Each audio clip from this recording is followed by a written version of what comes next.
Many people have various ideas about spending, some of which are facts, some of which are truth, and some of which are myths. And today we're going to be looking at some of the myths that people hold about spending.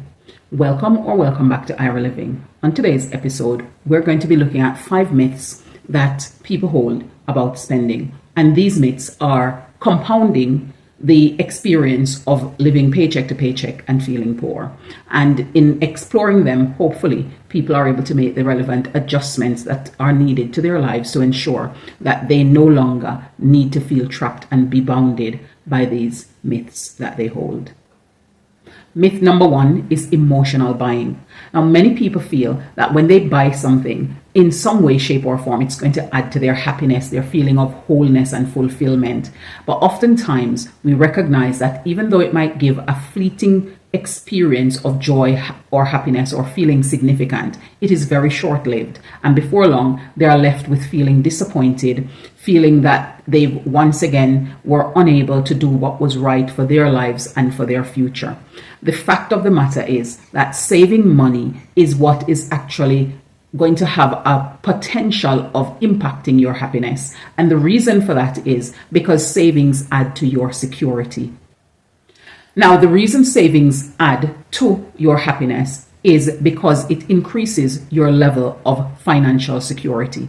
And therefore, it's going to reduce the amount of stress that you will feel in that particular area because you know you have some money saved in the event that you actually need it.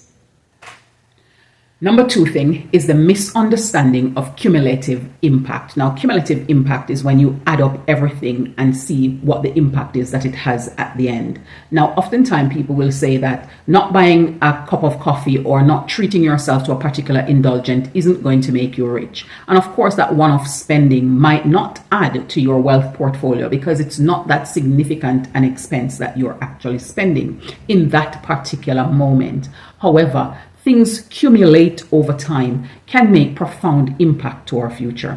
So say, for example, if you would normally treat yourself to something opulent for your pay package per week, and say that would cost you £10 each week. If you decide that for 1 year you're going to make a stance of not treating yourself to that particular thing, for that £10 each week over 52 weeks, you now have at the end of that year £520.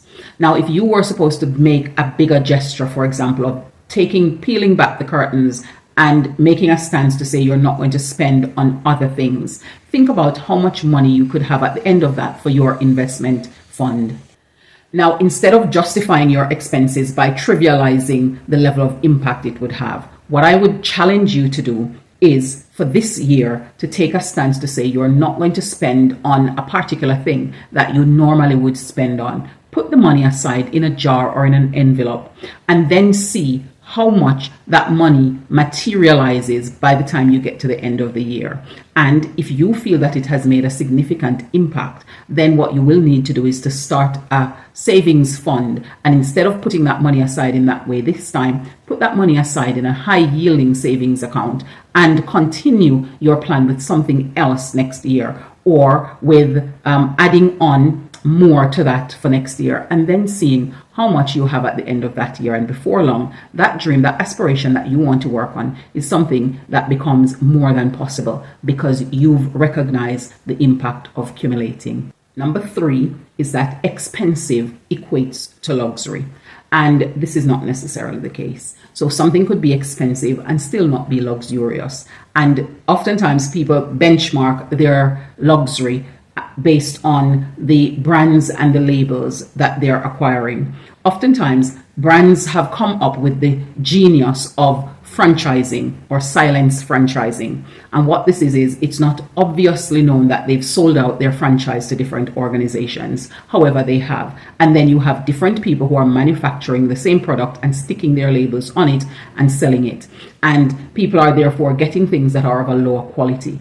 You have organizations who have been doing this, especially in the fashion industry and in other industries. We know that franchising is very popular when it comes on to food industry and supermarkets and things like those. However, franchising extends itself to fashion and other things that people consider to be luxurious, because these companies are fully aware of how they can make money and make a revenue for themselves and to improve their brand appeal. And therefore, they are putting themselves in a position where they are working with other companies who are able to make items that appear luxurious, but really and truly do not have the level of quality as their major brand labels would do. And in essence, they slap a price tag on it because they know that the reputation of the brand precedes itself and people will pay for those things. And it turns out that oftentimes, even though they slap a price tag on it, the very value that they're selling is not worth it, because the luxury is missing from the items that they are selling. Faux leather can never replace genuine leather, for example. And things like synthetic fabric can never replace genuine cotton and wool. Therefore, it's imperative that we're conscious that expensive does not necessarily equate to quality and luxury. Number 4, everyone is doing it. Now, this is a lie that people tell themselves because they know that what they're doing is wrong and they want to justify it away. And so they justify it by saying other people are doing it, so therefore it's okay for them to do it too. But the reality is not everyone is doing it. There are people out there who are doing things differently and doing things that are actually more valuable to their existence, to their improvement and development. And therefore, we should look at ways in which we can. This doesn't mean that we shouldn't find ways in which we can treat ourselves to some of the finer things in life that we need. What we should do, however, is not to find a way to justify doing so when we can't afford it. Rather, what we should do is to create a self-indulgence fund that we can use to indulge in different things that we want because we have earned the right to do so. And number 5 is forced spending. Now, forced spending is where individuals are spending money that they're projecting into the future. For example, their bonus, a pay rise, and other forms of earnings that they have not yet received. And they're counting on the possibility that they will have it and therefore spending it way before they even acquire it. This is definitely detrimental for individuals to be practicing such a myth because they don't know what is likely to happen tomorrow, because it could be a situation that they don't get the bonus or they don't get the pay rise that they're expecting.